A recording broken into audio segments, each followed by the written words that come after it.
बिस्मिल्लाहिर्रहमानिर्रहीम। अस्सलाम वालेकुम नाज़रीन, मैं हूं गंबर ज़ैदी। यूट्यूब और फेसबुक पे आप मेरा व्लॉग देख रहे हैं। इस टाइम शहर इक़्तिदार के हालात कशीदा हैं।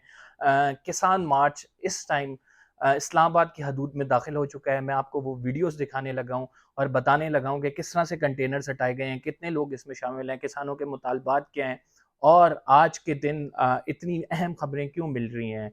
एक तो ऑडियो लीक्स का मामला, दूसरा उसके बाद फिर हम ये देख रहे हैं किसान मार्च यहाँ पे एंटर हो गया, और तीसरा इस टाइम फौजी क़यादत कोर कमांडर कॉन्फ्रेंस उनकी हुई फौजी क़यादत की, और इसके बाद अब NSC meeting, national security council की एक मीटिंग हो रही है जिसमें वज़ीर आज़म बैठे हुए हैं फौजी क़यादत के साथ सर जोड़ के।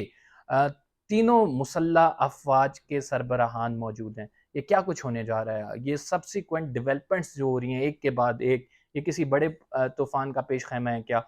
ये तमाम अपडेट्स इस व्लॉग में देने लगा हूँ। अगर आपने मेरे चैनल को सब्सक्राइब नहीं किया तो सब्सक्राइब कर लें और बेल का आइकन ज़रूर दबाएं।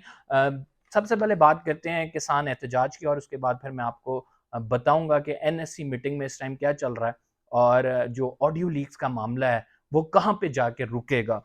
बात कर लेते हैं किसान एहतजाज किस तरह से अब इस्लामाबाद में दाखिल हो गया। राना सनाउल्लाह साहब तो कहते थे कि यार मैं तो किसी सूरत नहीं यहाँ पे एंटर होने दूंगा। वो तो तरीके इंसाफ के लॉन्ग मार्च की बात करते थे कि इन्हें दूनी चढ़ा दूंगा, इन्हें अपने वो कहते थे छठी का दूध याद आ जाएगा। ऐसी बातें करते थे, ऐसे रिमार्क्स देते थे। लेकिन ये तो कुछ किसान आए हैं जिन्होंने आपकी रुकावटें हटा के इस टाइम वो रेड जोन के करीब पहुंचने लगे हैं। कंटेनर्स देखें आप, वो किस तरह उखाड़ के फेंक रहे हैं, और आपकी इंतजामिया हमें कहीं नजर नहीं आ रही। ये तो सिर्फ किसानों के लॉन्ग मार्च का हाल है।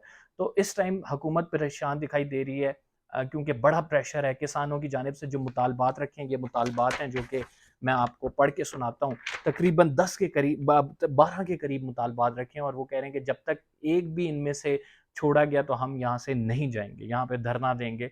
और ये पहले बहुत पहले से कॉल दी हुई है और बड़े बुनियादी से मुतालबात हैं। मैं आपको जल्दी से ये पढ़ के सुना देता हूँ, उसके बाद फिर हम आगे चलते हैं। जी देखें जी, किसानों के जायज़ मुतालबात क्या हैं।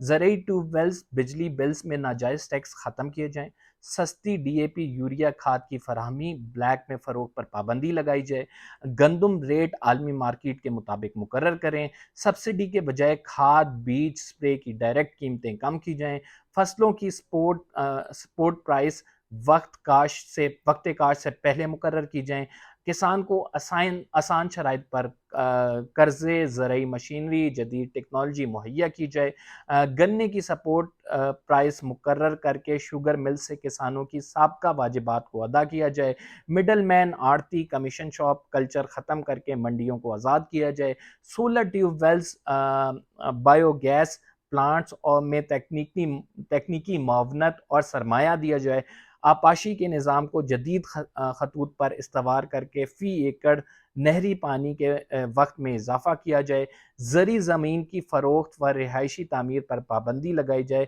फसलों और मवेशियों की इंश्योरेंस दी जाए।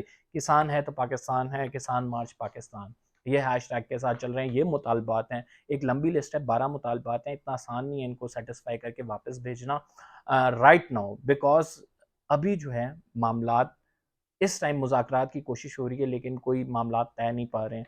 वो आ गए हैं कंटेनर्स हटा के और वो कह रहे हैं कि ये जी मुतालबात नहीं मानेंगे तो नहीं जाएंगे। बड़े बुनियादी से मुतालबात हैं। क्या ये इमरान खान साहब के दौर में हुआ था? क्या किसान इस तरह आए थे? क्या किसानों ने अपना हक मांगा था? नहीं मांगा था। उसकी क्या वजूहत है, मैं आपको बताता हूँ। उसकी वजूहत ये है कि खान साहब ने एडमिनिस्ट्रेटिवली बड़ा स्ट्रिक्ट एक्शन लिया था जब किसानों को वक्त पर उनकी रकम नहीं मिली थी। इसका क्रॉस आर्ग्यूमेंट ये है कि इमरान खान साहब के दौर में एक बम्पर क्रॉप हुई थी, और उस बम्पर क्रॉप की वजूहत ये थी कि किसान खुश था। इसका क्रॉस आर्ग्यूमेंट ये है कि इमरान खान साहब के दौर में इसलिए नहीं आए थे कि ओथ कमिश्नर जो शुगर केन के जो प्राइसेस हैं उनको वो फिक्स करके किसानों को रकम दे के दिलवा के जो है किसानों को इतना एडमिनिस्ट्रेटिवली ख्वार नहीं होना पड़ता था, सरमायाकार के पास जाके बार बार पैसे नहीं मांगने पड़ते थे। जदीद टेक्नोलॉजी इमरान खान साहब के दौर में फराम की गई थी, ट्रैक्टर्स दिए गए थे। तो यही वजह थी कि वो उस टाइम नहीं आए, और जैसे ही हुकूमत आई है और उसके बाद उन्होंने थोड़ा सा बर्दाश्त किया, अब लॉन्ग मार्च लेके आ गए और कहते हैं कि हमें वही पुरानी शराइत की जाए। चूँकि अब हुकूमत के पास इतने वसाइल नहीं है, इतने पैसे नहीं है, तो हुकूमत के लिए मुमकिन नहीं है कि फ़ौरी तौर पे इन पर अमल दरामद करे, कोई मीठी गोली दे के भेजेंगे। दूसरी इंपॉर्टेंट चीज़, ऑडियो लीक्स का मामला। इमरान खान साहब के ऑडियो लीक हुई, आपने देखा, मैंने सवाल भी इमरान खान साहब से किया जो कि बहुत वायरल हो रहा है, और वो मेरा सवाल था इमरान खान से जो आप कह सकते हैं इमरान खान साहब जिसमें बात कर रहे हैं ऑडियो लीक में कि ये हमने अब ये इस पर खेलना है, इस पे प्ले करना है, तो डायरेक्टली मैंने इमरान खान साहब के सामने वो सवाल रखा, लेकिन बड़ा कॉन्फिडेंटली उन्होंने जवाब दिया। उन्होंने कहा कि देखें अभी तो मैं इस पे खेला नहीं हूँ, इस पे मज़ीद खेलना है। फिर फवाद चौधरी साहब के आगे ये सवाल रखा और अली मोहम्मद खान साहब के आगे ये रखा। फवाद चौधरी साहब की आप वीडियो मेरी इससे पिछली वीडियो देख लेंगे, अली मोहम्मद खान साहब की मैं इसके बाद अपलोड करूँगा, तो वो आप देख लीजिएगा जो इनका इंटरव्यू किया है। अलबत्ता मैं आपको ये बता दूँ कि ऑडियो लीक के मामले पर तहरीक-ए-इंसाफ बैक फुट पे नहीं आई है, फ्रंट फुट पे खेल रही है, और वो कह रहे हैं देखें हम कह रहे थे साइफ़र है और ये हकीकत है, और अब आपको पता लग गया कि ये एक हकीकत है। कोर कमांडर्स कॉन्फ्रेंस की हुई है और साथ एनएससी मीटिंग हो रही है। बड़े अचंभे की बात है, मैं आपको बताऊं कि इमरान खान साहब ये कहते हैं कि ये जो ऑडियो लीक हुई है उनकी, ये हुई है प्राइम मिनिस्टर के कोऑर्डिनेटर ने की है, शहबाज शरीफ साहब के, और सबसे पहले उन्होंने यानी ट्विटर पर डाली, और वो कह रहे हैं कि इसमें शहबाज शरीफ साहब इन्वॉल्व हैं, इसमें कोई और इन्वॉल्व नहीं है। तो अब देखना ये है कि एक तरफ तो शहबाज शरीफ साहब ये मीटिंग बुला के बैठे हैं कि प्राइम मिनिस्टर हाउस की कोई रिकॉर्डिंग नहीं लीक होनी चाहिए। दूसरी तरफ एक फॉर्मर प्राइम मिनिस्टर की ऑडियो भी लीक हो जाती है और पीएमएलएन उसे सपोर्ट भी कर रही है। तो असल में आप चाहते क्या हैं? इससे आपके मतलब मुझे नहीं समझ आई कि या तो फिर आप एनएससी मीटिंग ना कॉल करें, जिसमें आप कह रहे हैं असूली मौक़िफ़ रख रहे हैं कि देखें जी प्राइम मिनिस्टर के हाउस की बगिंग नहीं होनी चाहिए, प्राइम मिनिस्टर हाउस में ये सब कुछ नहीं होना चाहिए, प्राइम मिनिस्टर के प्रोटोकॉल्स होते हैं, पूरी दुनिया उससे मिलने आती है, वफ़ूद आते हैं, उसकी अपनी सेंटिटी है, कोई भी चीज़ नहीं बाहर लीक होनी चाहिए, लोग कैसे ट्रस्ट करेंगे।